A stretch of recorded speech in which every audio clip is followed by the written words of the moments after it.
So it's Bilge, right? Bilge, yes. Okay, Bilge Ebiri. I want to make sure I say everything Perfect. correctly. Correct. All right. Yeah. I see it in print all the time. I never hear it said aloud. Sure. Yeah. No problem. And we also we spent a lot of time in the lead up to these podcasts figuring out how to pronounce the titles of either foreign films or where there's cities or something involved. So how do you say what is the baby of Baby of Macon, I believe. Macon? Okay, Yeah. Not Macon. right. Not Georgia. I want to see that movie. The baby of Macon, Georgia. That'd be funny. Yeah. Or just like this exact same story, but Yeah, nothing else changed. in the deep south.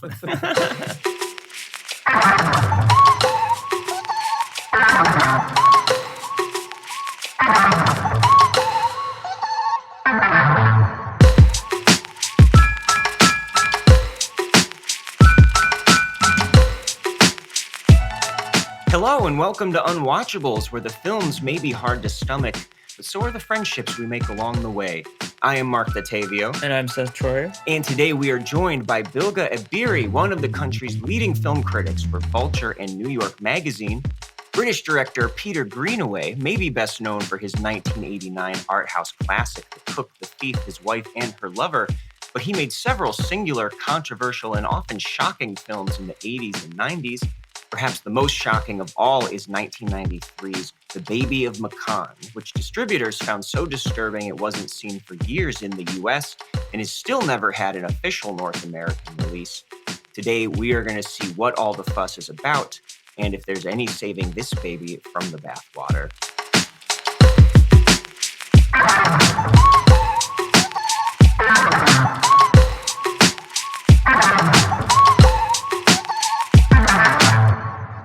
Oof, yeah.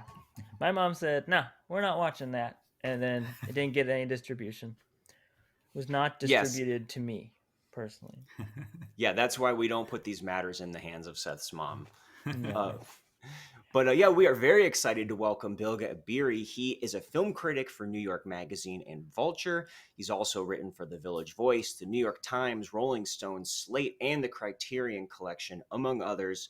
He's also written and directed his own film, 2004's comedy thriller New Guy. And Bilge, thank you for being the new guy here today. Thank you. It's Freshman. nice to be here. And I know that I've been seeing a lot of your recent tweets lately, which for people listening to this, probably by the time this comes out, Oppenheimer and Barbie will probably have been out for a few weeks at this point. But you've been posting a lot of great stuff about Oppenheimer in particular, including an interview with Christopher Nolan and a bunch of people from the movie, as well as then an interview with Samuel L. Jackson. So it sounds like this has been quite the busy week or few weeks for you. It's been a busy few weeks. It's funny, the piece on Christopher Nolan and the making of Oppenheimer, and then the interview with Samuel L. Jackson. Those were in the issue of New York Magazine that was on stands last week. So because they were print pieces, they were actually done in June. It was excruciating. Having two print pieces in the same issue is often just a stress machine. But I was kind of done with them for the most part. Done with them, a couple of weeks ago. So now I'm just free to write more about Oppenheimer. but it's it was a pretty busy time. It's actually it was nice being able to watch a Peter Greenaway movie after watching Oppenheimer so many times, because it's just such a different style of filmmaking. It was nice. It was just kind of a fun change of pace, even though it's a very dark movie. Both are. Right. And did you get a chance to see Oppenheimer early, or did you have to kind of write a lot of the article before you were able to actually watch the movie? No, I did actually get to see it early. I saw it in early June. And it was funny because they were keeping it so hidden from everybody. I mean, I went to a screening. It was in the IMAX theater in New York, which is a huge IMAX theater, one of the first big ones. And it was like me and one other person in the theater the first time I saw it. And then the second time I saw it, they screened it a bunch of times, and I kept going back, partly because I wanted to, there were certain things I wanted to check, and seeing it again and again helped me with the piece. But also, I liked it so much, I just wanted to see it again. But every time I went, it was like 2 other people or 3 other people. It was always tiny groups of people. So they were keeping it well away from the eyes of sort of the broader critical community for a while, which was interesting because I kept thinking, I mean, I think people will really like this movie once they see it, but it's weird to have to keep that secret and not talk about the film and stuff like that. Hmm. Right. So Samuel L. Jackson didn't go with you to any of the screenings? Okay. I did have to interview Samuel L. Jackson like the day after I interviewed Christopher Nolan. So that was kind of, whiplash there because they're I can't think of 2 more sort of extremely opposite people. Right. But it was interesting because when I talked to Nolan, because I talked to Nolan the day after I saw the film, and I was talking to him about the film, and he said, it's actually kind of nice to finally talk to somebody who's seen the film, who wasn't like somebody who worked on it, because even he hadn't really shown it. I mean, he'd screened it for people he works with and people he's close to, but not to just kind of like civilians in his conception of things outside of his Manhattan Project. Yes, exactly. Yeah. So I always kind of wonder when you spend so much time, because you did go pretty in depth into the making of it and speaking with so many people who are involved, that does that make any difference, like grappling with that when you're just approaching the movie itself and you have to write about the movie from a critical perspective? I don't know that it has. Well, I don't think it has an adverse effect. Sometimes it makes me a better viewer. But one thing I do, I always see, if I'm going to write about a film like that or write about the making of it or interview somebody who made it, I always watch it first. I never sort of do one of these things without seeing the film, because I have to see the film and be like, okay, this is something I do want to write about, or if I think it's terrible, it's just going to be really awkward if I'm, spending a month talking to everybody who made it, telling them what a great job they did, Yeah. So I have to see it beforehand. Very often, not with something like an Oppenheimer, which is such a hyped film, and I'm a big Christopher Nolan fan, so that was sort of I figured I would probably at least like it or find it interesting. But very often, I'm the person driving that kind of coverage. Like I'll see something and really like it, and go to my editors and say, hey, we should cover this movie, or we should write about this aspect of it, or this filmmaker seems like somebody we should talk to, that sort of thing. And I'm a big believer in watching movies again before I review them. I try to watch things multiple times, even if it's a film I didn't like. I try to watch it a couple of times before I write about it, because you don't really catch all that much the first time. And if your job as a critic is to be a better informed person about the film you're writing about, why not go back and revisit it if you can, if you have the time. Obviously, very often you don't. Mm-hmm. Sure, yeah. And I guess, if you end up hating the movie or something, I feel like my instinct would be like, let's give this review to the other guy here, so we don't have to worry about that. Yeah, I mean, I'm in a very privileged spot in that, there are 3 of us. Actually, there are more than 3 of us, but I work with Alison Wilmore and Angelica Jade Bastien, and then also, there are people like Roxana Haddadi who write about films as well for us. So we have this, we have a nice pool of people, so we can often sort of pick the films we want to write about. And, while there are obviously overlaps because everybody always wants to write about good films, I think we know each other well enough that we don't step on each other's toes generally. Like it's kind of like I'll take a movie and Allison takes another movie, or I might know that she wants to take one and vice versa. So it all kind of works out. And sometimes I sometimes see things that I hate, and I'll be like, if it's a small movie, this is also why I sometimes get a reputation for always liking films. It's not really true, but what it is, if I see a small film or a smaller independent film and I don't like it, I don't feel like I have to write a review of it. I'm like, what's the point of pointing out how this tiny little movie sucks? Mm-hmm. So or sometimes if I'm at a festival, I might cover that kind of stuff more. But I try to gravitate towards films I'm at least interested in, or films from filmmakers I'm at least interested in. I mean, that's a luxury I have nowadays. Back in the days when I was like a second, third string critic, most of the films I reviewed were absolute garbage. So Right, you got to work your way up. yeah.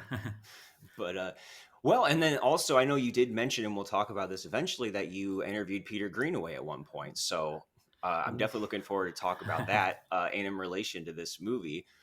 But you did, decide to go with this film, which we kind of have had on our list for a little while, and so I just want to talk about Peter Greenaway to start off with, because Okay. he's a fascinating filmmaker, and um, he was, I think, around, the kind of art house circles, he's very well known. I'm not sure if there a lot of general audiences would be as familiar with him, but The Cook, the Thief, His Wife, and Her Lover seems to be the one that comes up most often. And I know that was on our list as well. And your perspective basically was, oh, that's not unwatchable. See, Baby that of one Macon is did unwatchable. upset me. So I was very afraid of this movie going into it. It was like one step over the edge for Seth. I don't know. With this whole Greenaway thing. So yeah, where do you fall with the rest of his work? Well, it's funny, when I was like a teenager, really getting into cinema and stuff. I mean, I started at a pretty young age, but Peter Greenaway, that was kind of when he was considered sort of one of the key sort of art house filmmakers working. And I grew up, after the age of 7. I grew up in the DC area until I went to college, and we had a critic at the Washington City paper whose name was Joel E. Siegel. He wasn't Joel Siegel, who was like the ABC News Good Morning America film critic. It wasn't Joel Siegel. It was a guy named Joel E. Siegel. And he wrote, he was the critic for our Alt Weekly in DC. He died at a pretty young age, I believe.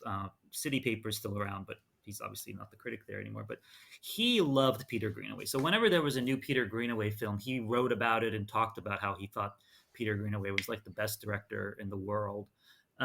So Greenaway came to me as kind of received wisdom, like, you got to like this guy's movies. And I remember I saw a Z and Two Knots in a hotel room in the UK when I was really young, and I was captivated by it. I had no idea what to make of it. I mean, it's such a strange movie. But it was but it's so well made, right? It looks gorgeous. It's fascinating. The way the characters talk is this kind of almost like hypnotized cadences. The music is great.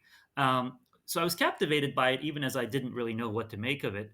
But then I saw Cook, the Thief, His Wife, and Her Lover, which I thought was fantastic. And at that time, in 1989, I mean, there was just nothing out there, anything like that.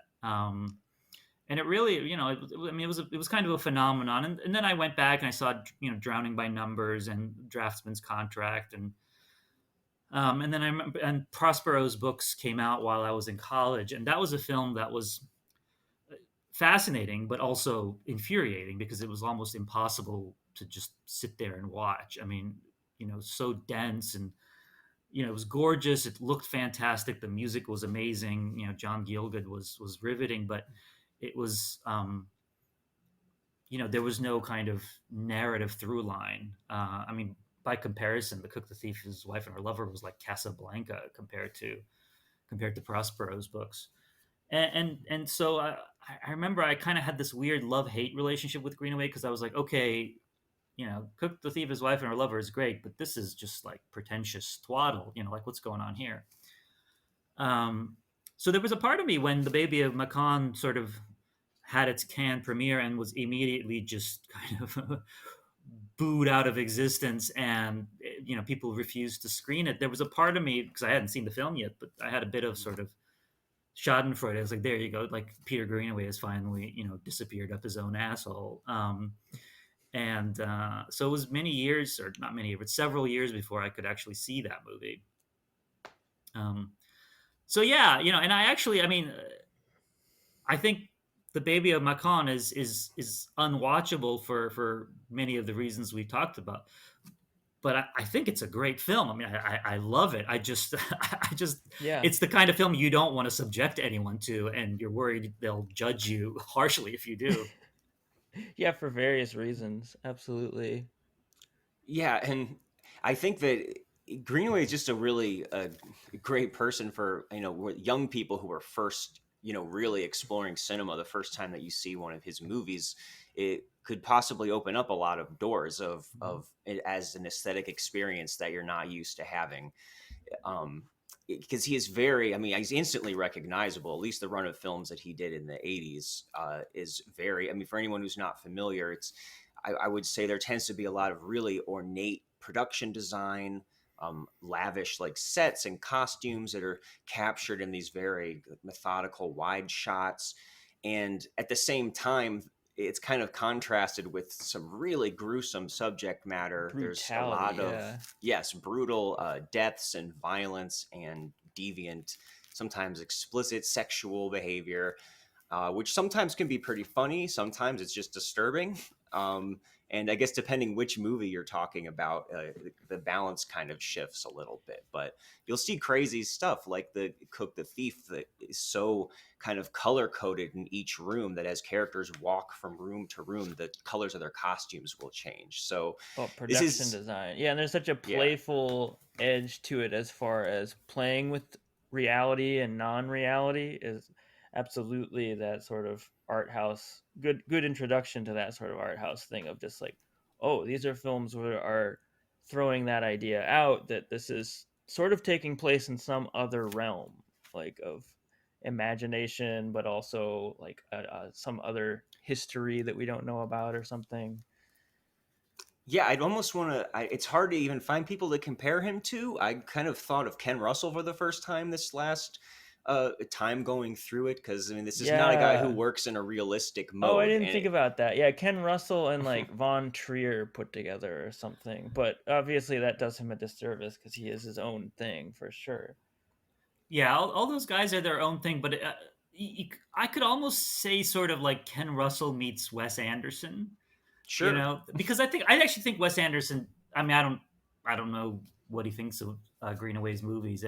He's a little older than me, so I assume he was exposed to them as a young cinephile as well. But in terms of kind of the Greenaway world, this very aestheticized, very precise world that he creates, where the production design, the cinematography, the music, the camera movements, the performances, all of those things in a Wes Anderson film, at least kind of what we think of now as a Wes Anderson film, all those things are so distinctive and so identifiable. And I think Greenaway sort of is like that as well. Like once you watch one of his films, you've entered his world. And that world is very different than the world you're going to find elsewhere. But, Wes Anderson isn't nearly as perverted as Peter Greenaway. God. So you kind of have to bring Ken Russell in a little bit. Yeah. Honestly, that would be wild. Yeah, I could use some like brutality in a Wes Anderson. That'd be insane. It's funny too how the new Asteroid City, it has this whole play within a movie thing going on where you're seeing people as actors playing the roles. Right. Yeah. And that's what we get here also. That's true. That just occurred to me too. That's strange, but very, very different results. But yeah, I hadn't thought of that as well. That's true. I think with Wes Anderson, though, I love Wes Anderson, but some of the things I think that make him so particular is there is violence in his films, but it's always kind of latent in these weird ways. I mean, you see something like Grand Budapest Hotel, which is about like, fascist totalitarian violence. You don't really see a ton of the actual violence. It's kind of held at a remove. So it's like his style of filmmaking is almost a way of evading talking about that kind of stuff directly, which is, I think, actually very moving and poetic.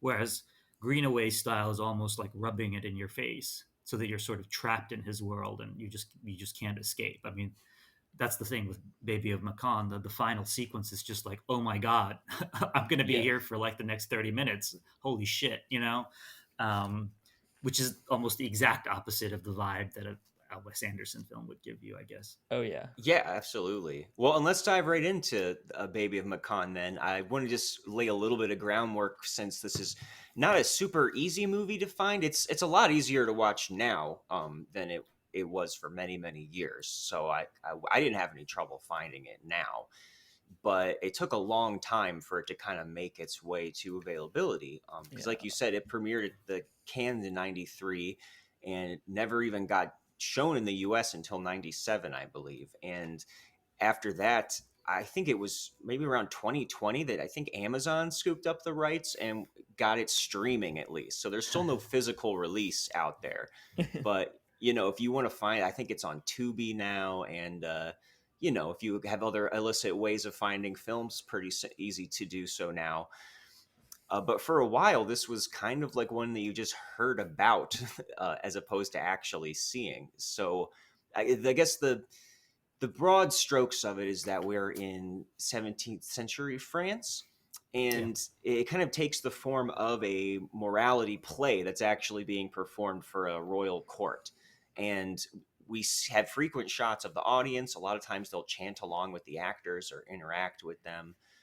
Occasionally, the actors themselves will kind of refer to each other as the actors as opposed to who's playing the roles.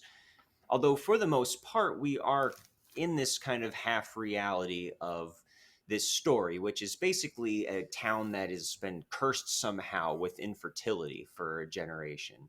And we have the first birth of a baby to an old woman who everyone is very harsh on. That's, how could she possibly be giving birth to this baby, this old, ugly woman? And is a lot of the plot exposition delivered by the weird, strange man hanging in the darkness?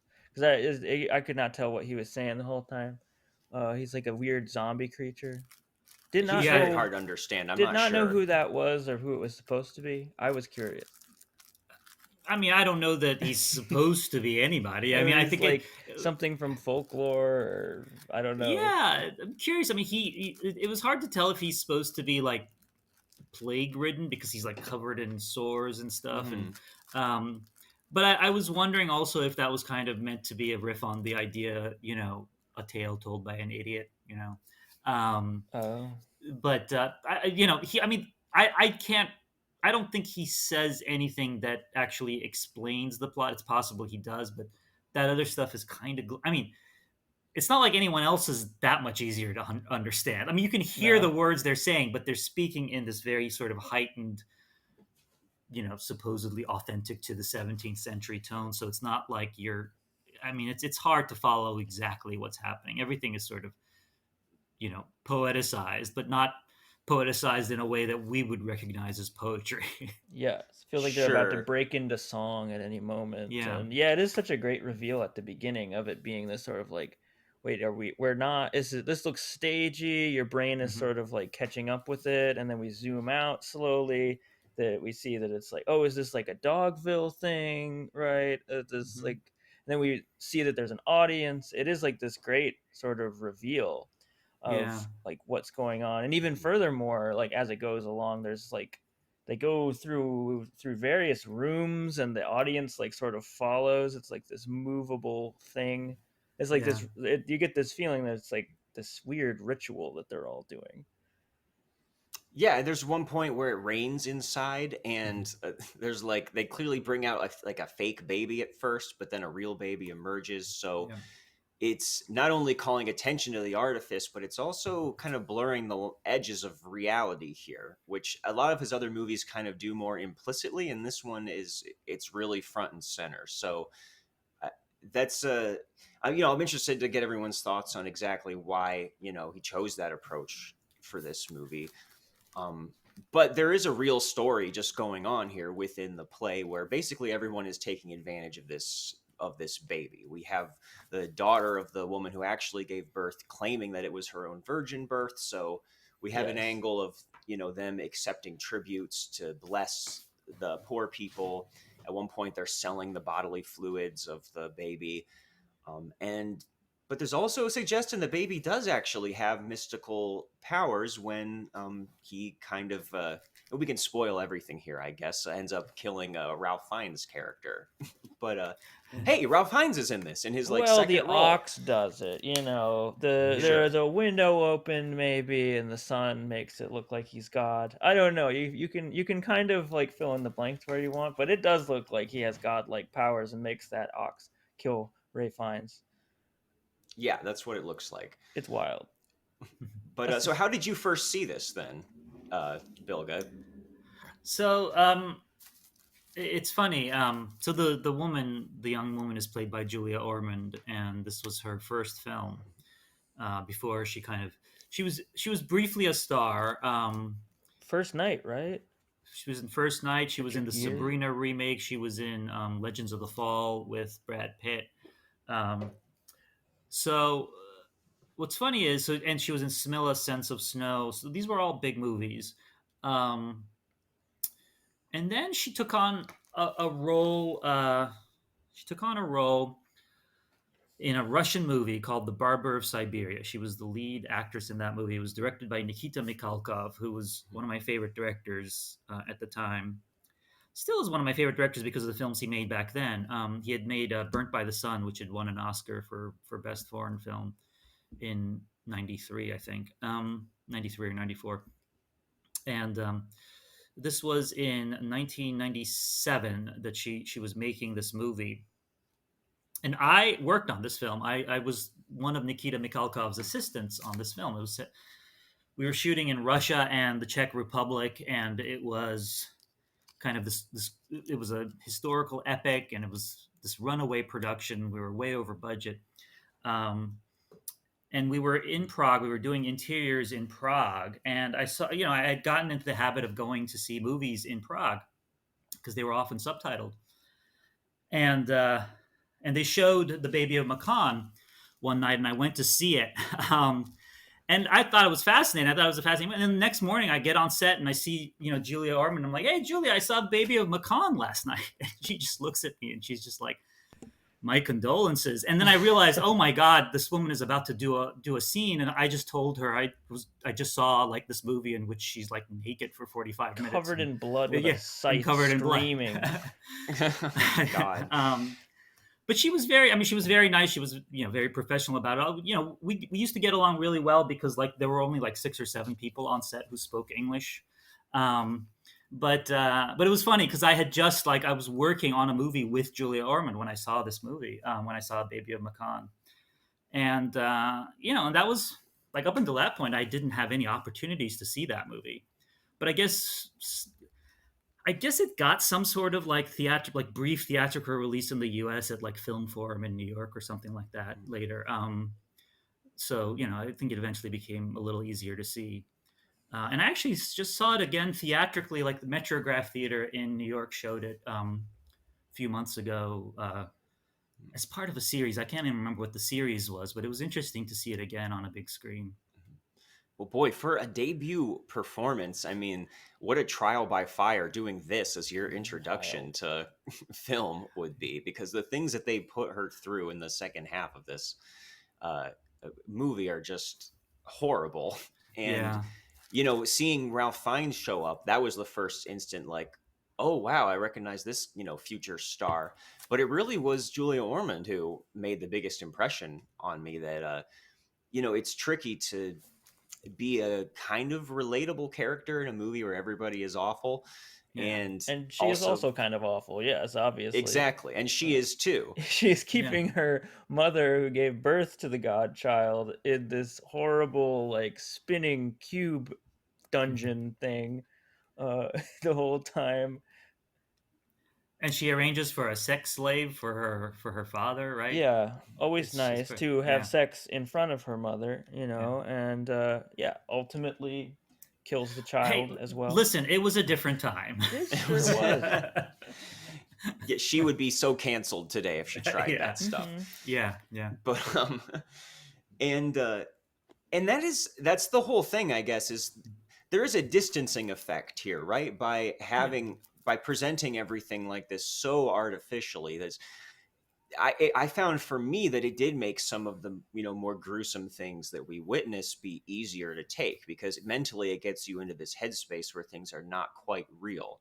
Right. And with one big exception, I guess when we get towards the end, we can jump around. Let's dive right into it. That there is a point where Julia Ormond comes back and she's she's kind of caught having sex with Ralph Fiennes' character, and he gets killed and she gets blamed for it. And they no longer believe that she gave this virgin birth.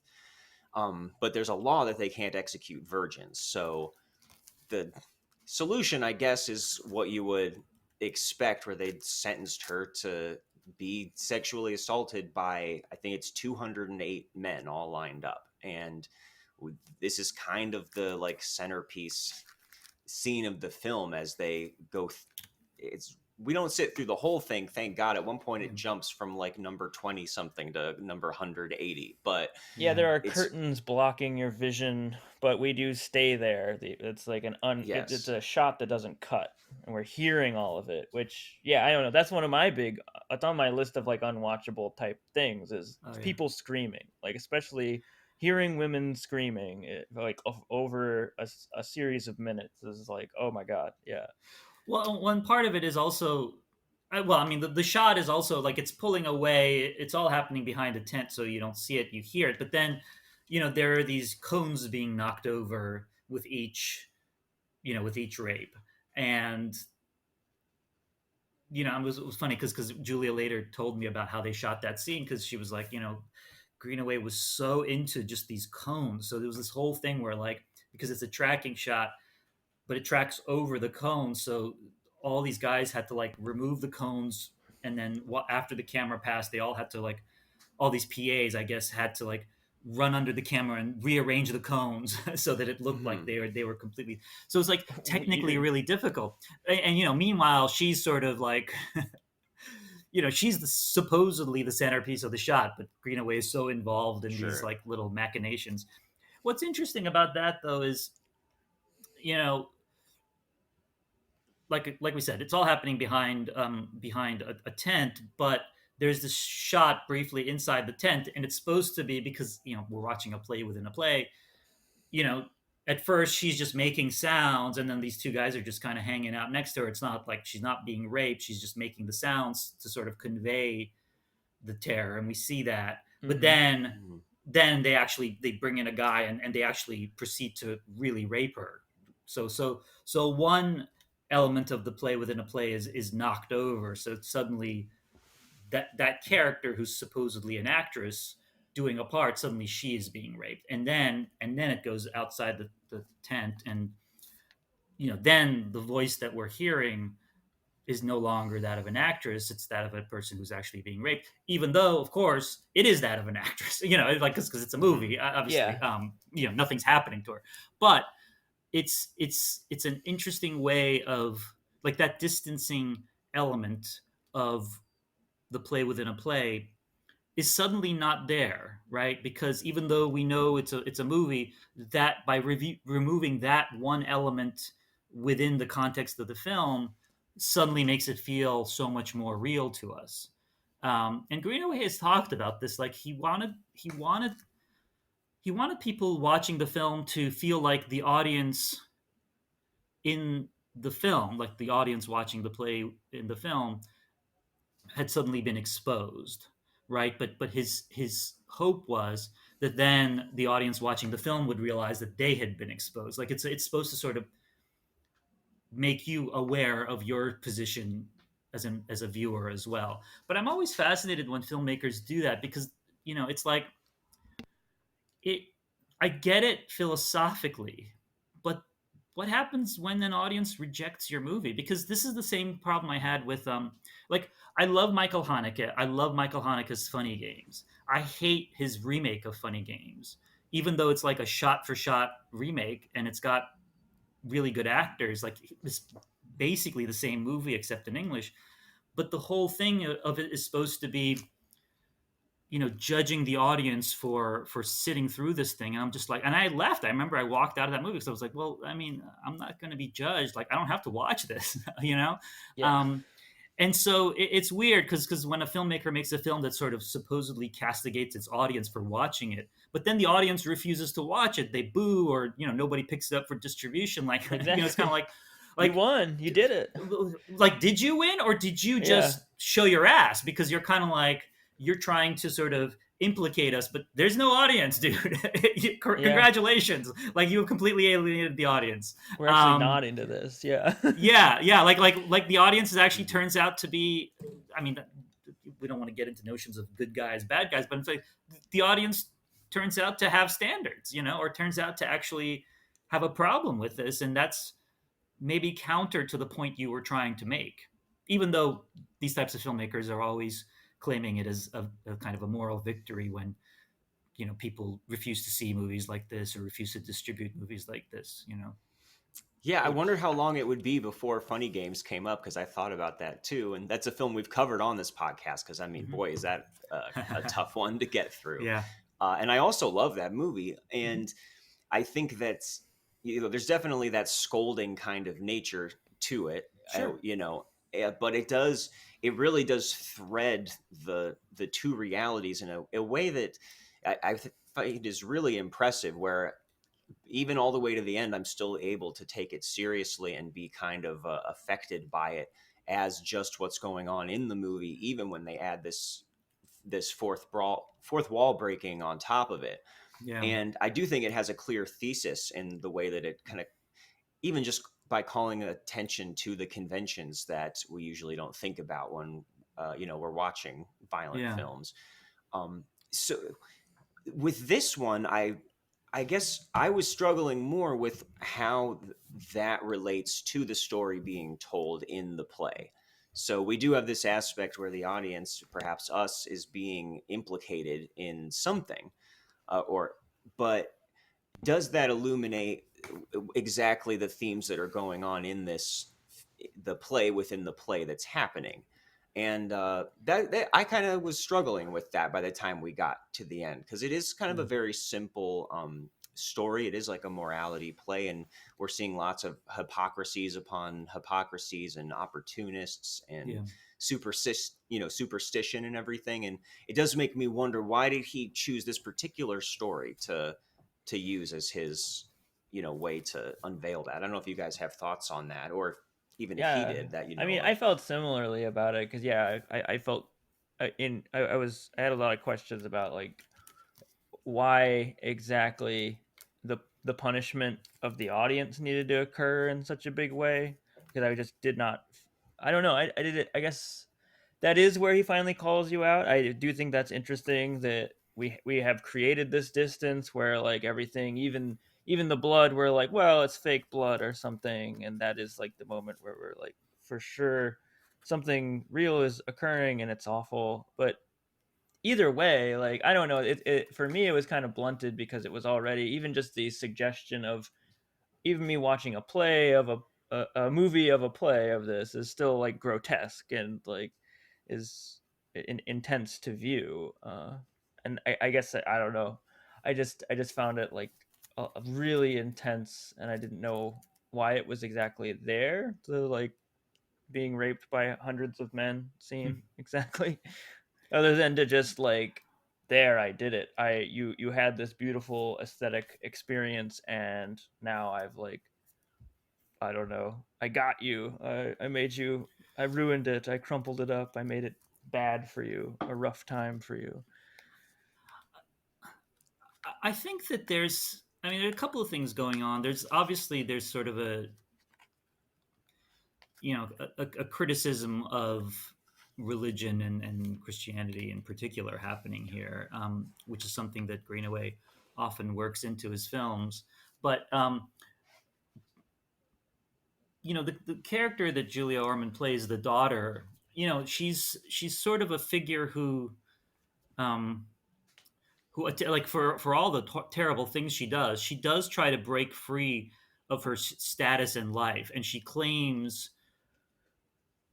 a kind of power that only the church would claim, right? I mean, she claims to, she claims to have this child, this virgin birth, and this child who has powers. I mean, part of the story is the church comes in and basically takes over because this creates an almost alternate power structure, um, and in that sense, the punishment of that character, I think Greenaway wants it to be extreme. I mean, Greenaway wants it to be, brutal and in your face, at least conceptually, if not graphically, because he wants to, he wants to shake us out of our complacency, but also because, I mean, the Bible and religious texts are full of these kinds of horrible, vicious punishments and things like that. I don't know if there's anyone that's specifically like this, but it's full of all sorts of other things. I mean, also at the end of the film, the baby is cut into pieces. I mean, all these horrible things happen. So I think he's almost trying to give it the sense of like almost like a story from the Bible, or like some sort of like demented religious, folk tale quality. That is my favorite part of the movie itself. Like, yeah. I mean, I think it's that's sort of, yeah. I mean, that's sort of what he's trying to do. And myths by nature are full of incredible, shocking violence and things like that. I mean, look at the Greek myths; they're horrible. 0 to 100 kind of stuff like that. Yeah. So I think that's kind of that's kind of what he's. You can imagine that he probably sat down and tried to think of just like the worst thing that he could shoot. Given that he'd already done cannibalism and all that stuff, like it's almost like him one-upping himself. I'm sure there's some of that. He would probably never admit to that, but when you become a brand of that sort, I'm sure there's a certain element of, okay, well, I had them eating a guy in the 2 movies ago, so what do I do this time? Yeah, eating the baby seemed tame after all that I had seen at this point. Yeah, that was actually the part that I had kind of heard a little bit about. I thought the big shocking thing that happened was going to be the baby being, dismembered and taken apart at perhaps even I don't totally remember. Everyone's running around with the body parts at the end. Right. Yeah. But it's clearly fake, Sure. And there's no rupturing where they're trying to suggest that the actual baby, like actor playing the baby, is being killed. At least I don't think so. No. Of course, and early on you see the actual, the young child who plays that character, the baby, next to like a dummy, which is almost to indicate, some gnarly shit's gonna go down with the dummy, Right. But on the subject of the sort of bow to the audience moment at the end of the play, it is it goes back to the rape scene becoming like a quote unquote real one before our very eyes, in that everybody else is fine and laughing and showing the like dummy baby, I was fine, I haven't been eaten, and then I wonder about like how it makes my brain really think about this whole like purpose of the ritual and things like that when they wheel out Ray Fiennes and Ormond and they are dead. It seems like they're the ones who, like, in some way, like, maybe this was all like a elaborate scheme to kill these two or something, or like they were part of the ritual and they didn't know that it was going to get real like that for them. I think that was like a really fascinating kind of turn. Yeah, I thought, it's funny because early on, before all this stuff happens to her, we see a shot of him, because it's like the actors are like taking a break briefly, because there's like a scene change and there's like the sense that everybody's kind of taking a break and they're like having their little snacks and stuff. But you see them take Ray Fiennes' dead naked body and kind of throw it aside, and you even hear somebody like mumbling some prayers over it. Actually, it sounds like they're mumbling some prayers over it, but then it cuts away and it turns out they're mumbling some prayers over the body of the ox. So it's like he doesn't even get a little like obligatory prayer. And it's almost like a little laugh line when that happens. Like it's almost like a little gag. And then later on, both of them are lying there dead, and it's not funny at all. It's just actually very disturbing. I took that to mean almost like not mean, but the way I saw that was, when you watch a film or anything, any kind of work of art, you step away from it at the end, and there's a sense of, okay, that was cool, that was great, I loved it, or I applauded, or whatever. But when it's something that has some real power over you, there is something that stays with you, something that's real, that's beyond the artifice. I mean, it's almost like, actually, we were talking about Oppenheimer earlier. That's how I feel about Oppenheimer. Like Oppenheimer, a movie ends, you clap, it's great, whatever. It made $80 million, and Barbie did that. And meanwhile, you're like, there's a part of you that's like, oh fuck, we're all gonna die. Like Right. it makes you step out of the movie, but something about it has stayed with you. Something about it is very real in a way that the artifice of the film can't contain. And so that's kind of how I read that. Okay, that's like a visual metaphor thing. Yeah, and also maybe I mean, Greenaway is a he's done lots of nude scenes with actors and things like that. But I wonder if it's maybe also a kind of everybody was acting, but these two people were like naked and covered in blood, and there's a chance you'll never see them the same way again. Which does happen. It's one of the reasons why actors sometimes avoid nude scenes.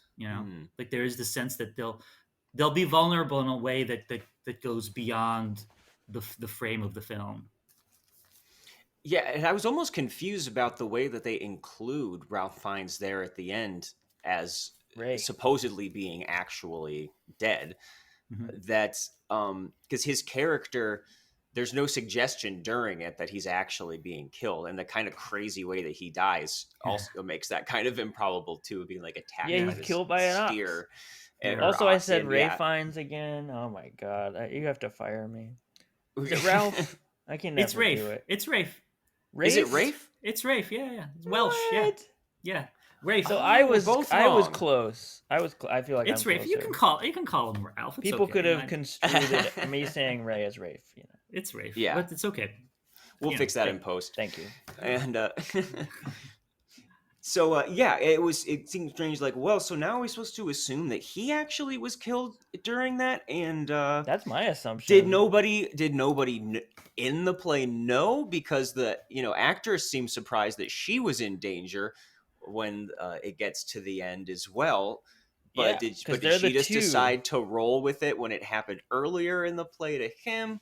I don't know. It almost seems like it might have hit a little harder if it was just her who came out actually dead at the end, and we had some fake deaths in there too. But I don't know. It definitely gave me a lot to think about, but I don't feel like I've reconciled all how the form and the content fits together. See where I go with that. That's a good point.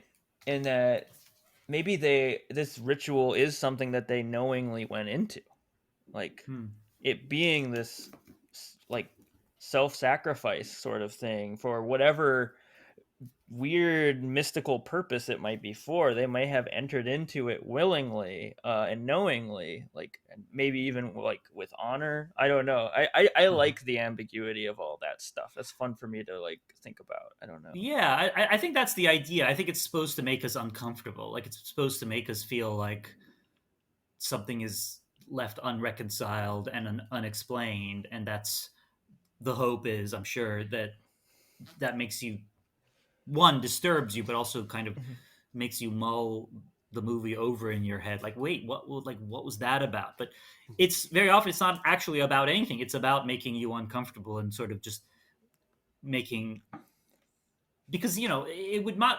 Greenaway is a Greenaway likes structure. He likes symmetry and things like that. But he also loves bleeding all that stuff together. Like he's not like he's precise in certain ways, but he also is very consciously imprecise in other ways. Like he doesn't want you to ever feel like you've got a full grasp of what he's showing you, because if you watch a film like Prospero's books, I mean, it's just filled with stuff. Like there's so many frames and they go by sometimes within just a couple of seconds, and they're just filled with all these elements in there, and there's no way for you to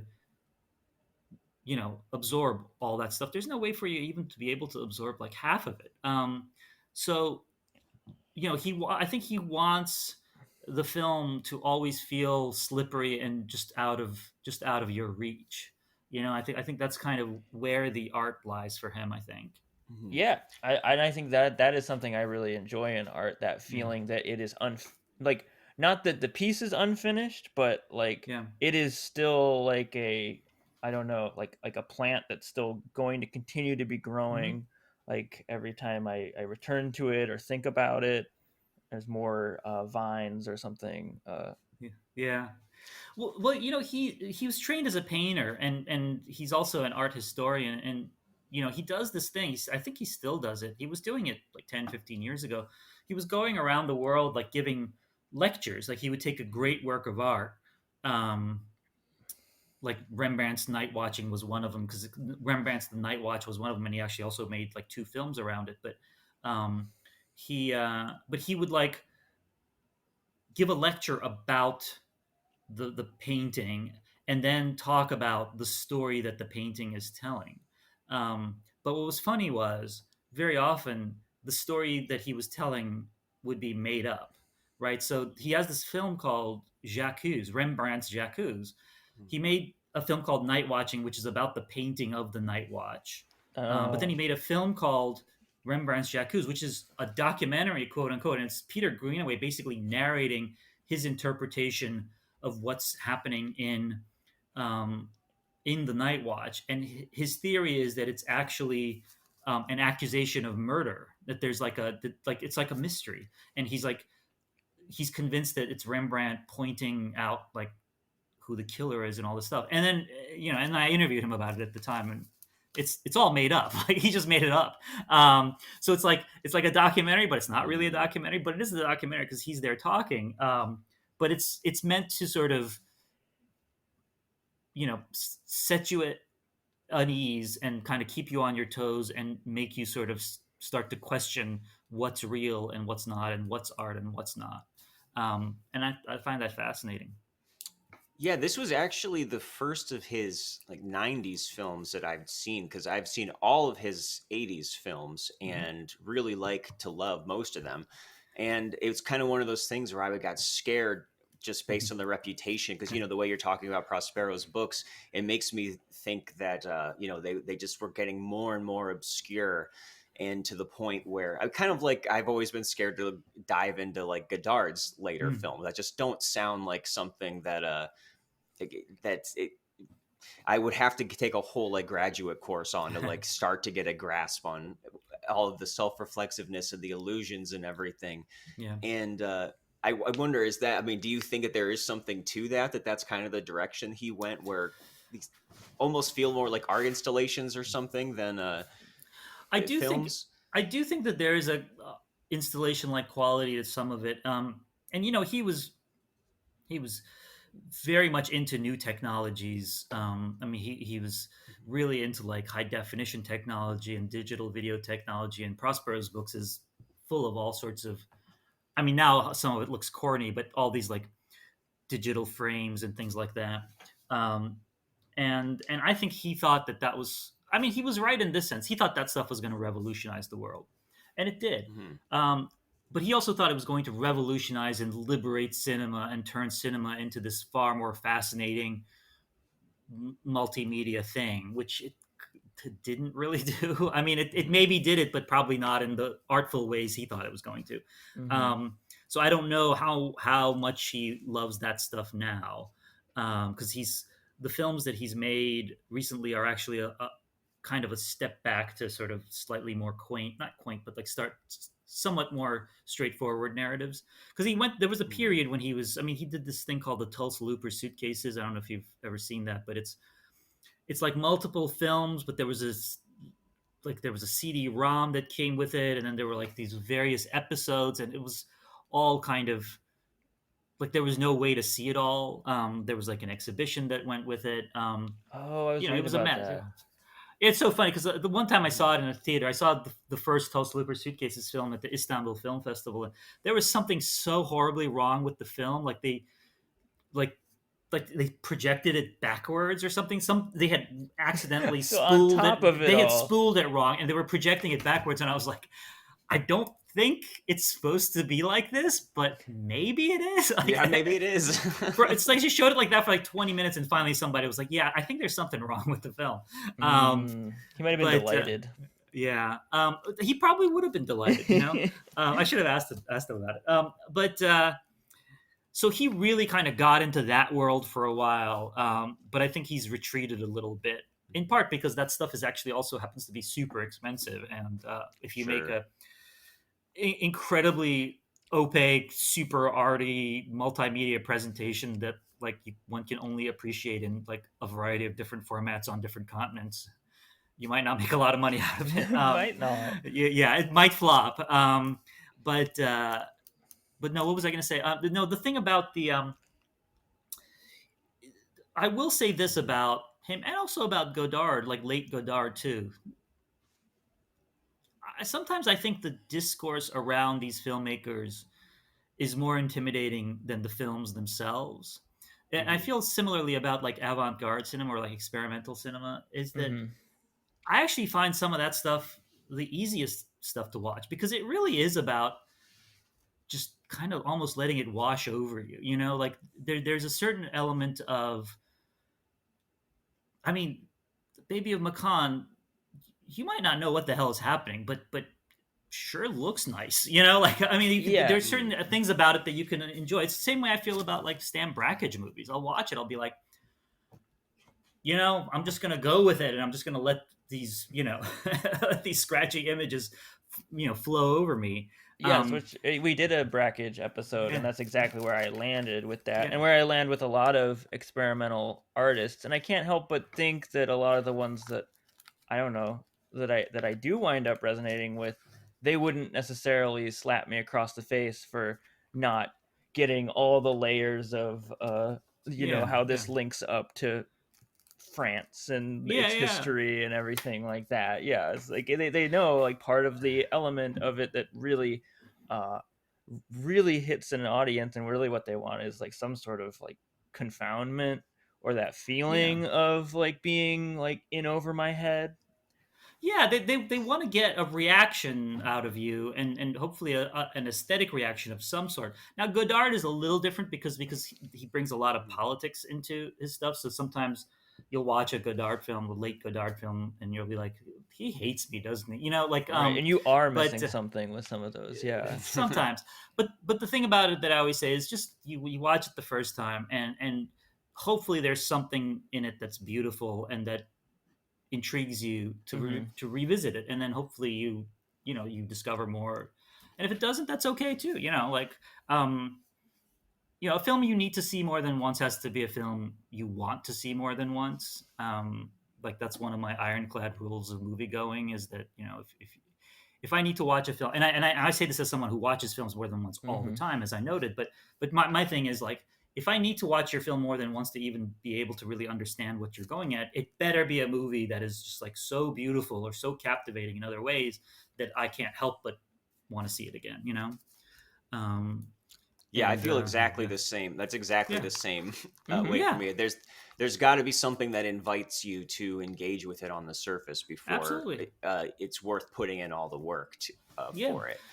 And that's what I do love about Greenaway. I mean, not all the films, but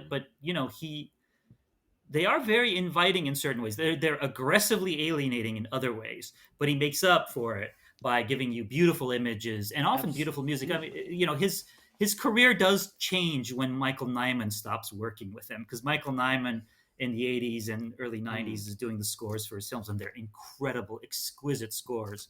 And then they have a falling out, and after that, Greenaway is kind of left to his own devices. I think this might have been the first film he did without Nyman.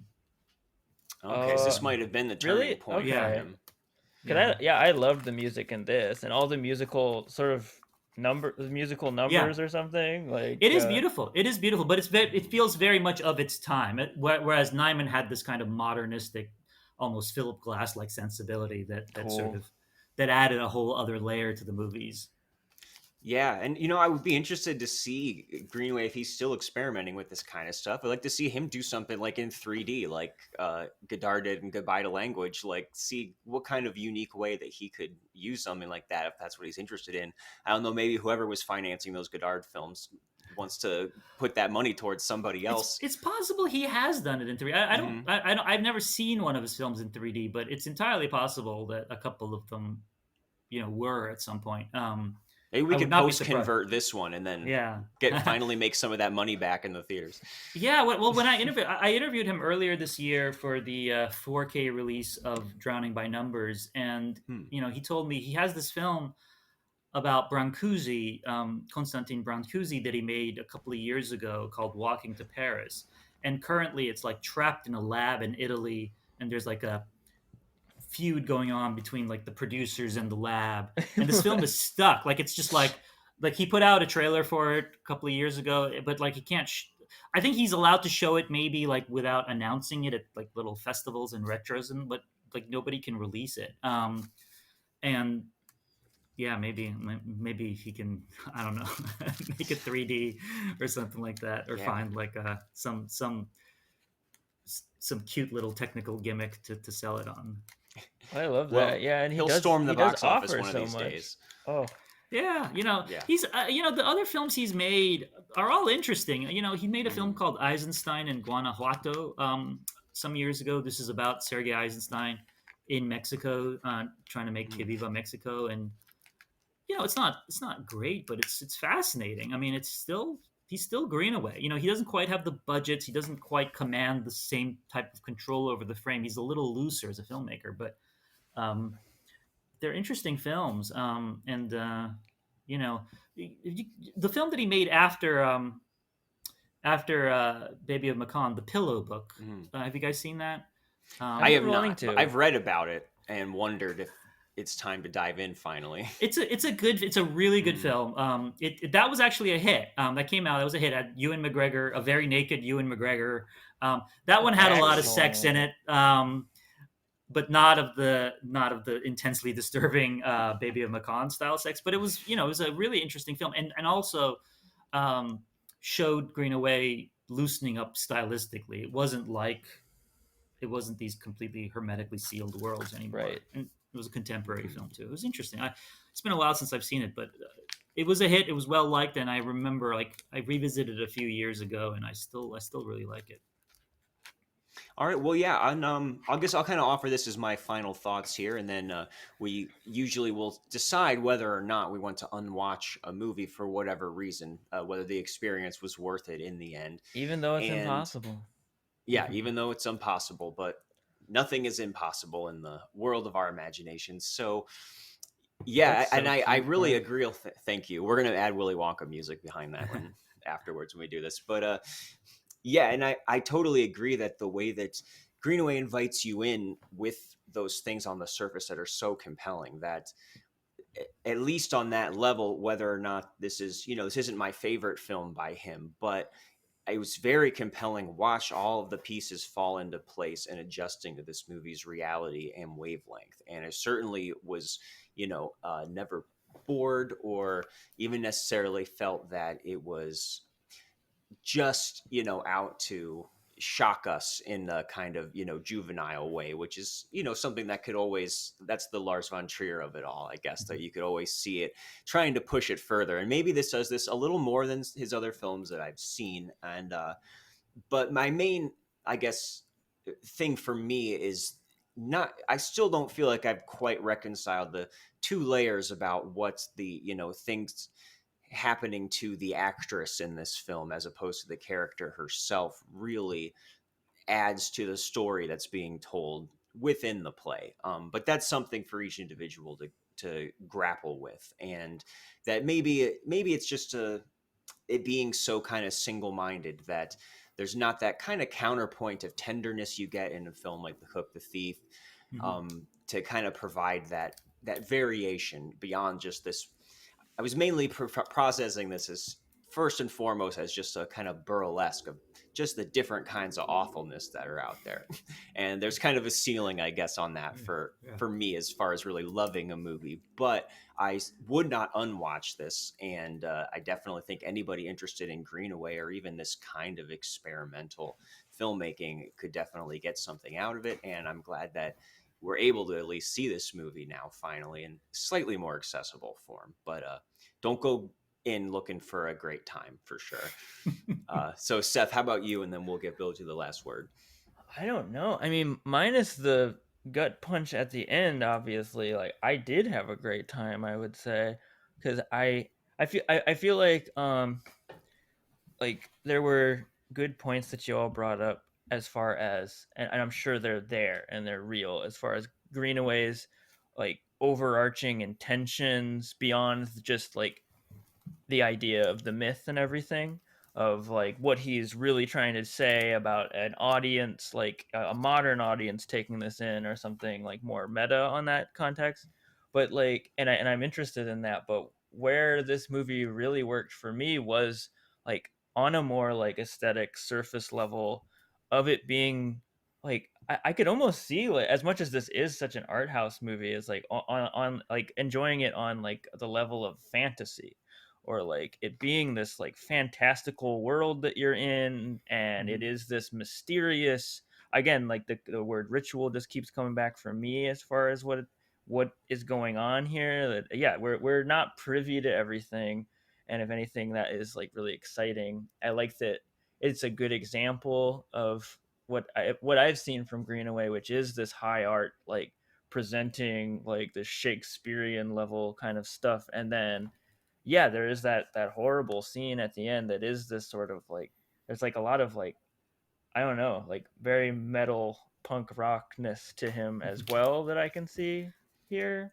That I'm like, sometimes it's just so off-putting, it's a lot. I would say, like, again, I stick to it that Thief the Wife is more off-putting for me, even though the scene at the end of this is very shocking and intense. There is, and I'm not putting that movie down, really. It is just like that performance by the main villain in that movie is just, it is relentless in a different, like, which is just the monotony of it, is, it gets to me in a way more directly like intense way.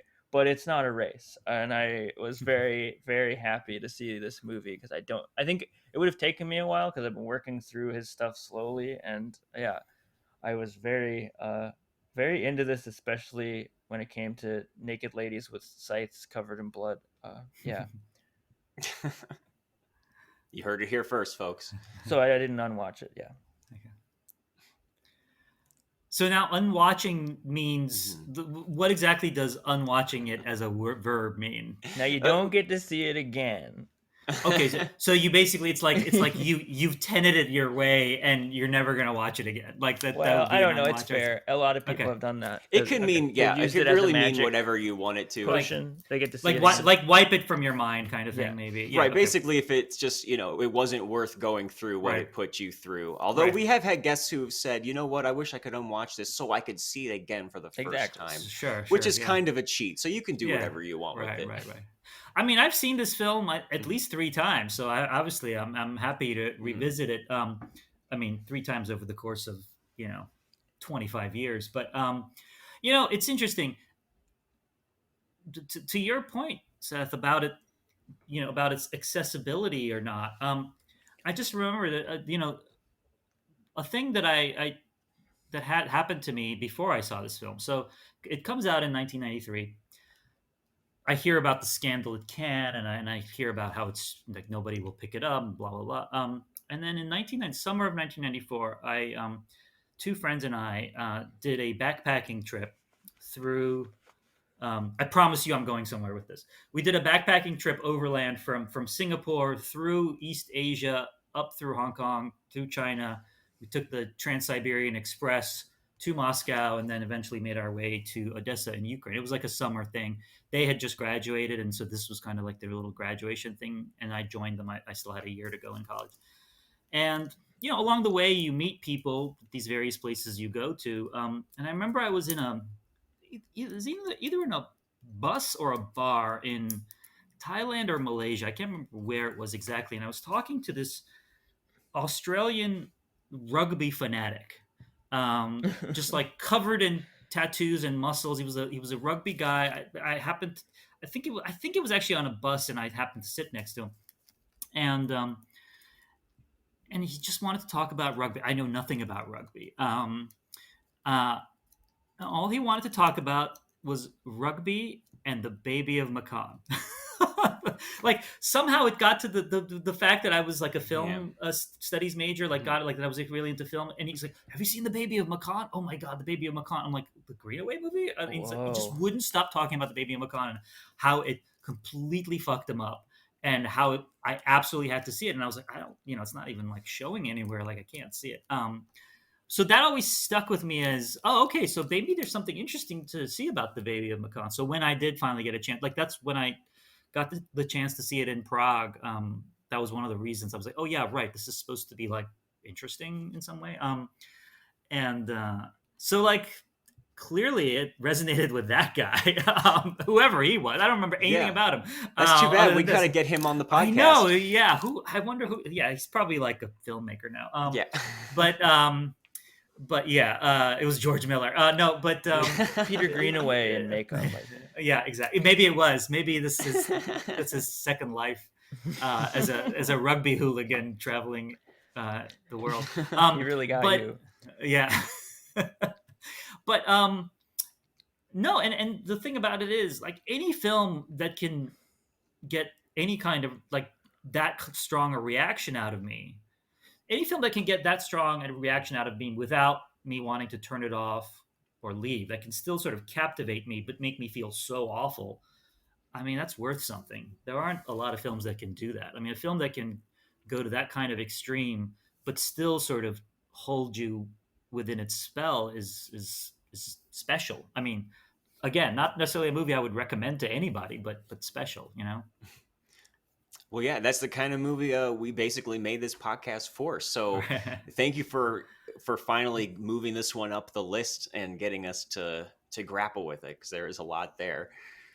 And so I want to thank you for taking the time out to do this and for all your thoughts. And this, you've talked to Peter Greenaway and Julia Ormond and about these things. And so who better to come and give their perspective on that? It's amazing. Yeah, absolutely. Thanks, guys. This was a lot of fun. Yeah, and so is there this episode? It'll be a few weeks from now before it comes out. But by the time it does, is there anything necessarily you want to draw anybody's attention to? Oh gosh, I don't know. By the time it comes out, I guess the Venice Film Festival is coming up. I've seen a couple of the films that are going to be there, but I can't talk about them yet. But maybe by the time this comes out, it'll be time. Okay, maybe once we shut off the recording, then we'll reel you for special information. Sure. With a scythe. Yeah. All right. Well, yeah. Then make sure go ahead and check out Bilge on Twitter, Instagram, all that stuff out there. If Twitter is even still around by the time this comes out, you never know. We always have that keep saying that. I know, but every day that there's something new. Yeah. So we'll see what happens with that. And, thank you so much.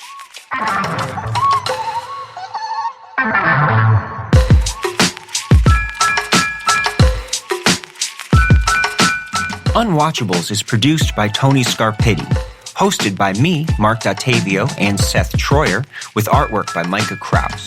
You can find Seth and I on Letterboxd under Marc Dottavio and Sloth Troyer. You can also check us out at unwatchablespod.com for links to our Twitter and Instagram, or support us on Patreon for bonus content and to have a say in what we watch. Thanks for listening.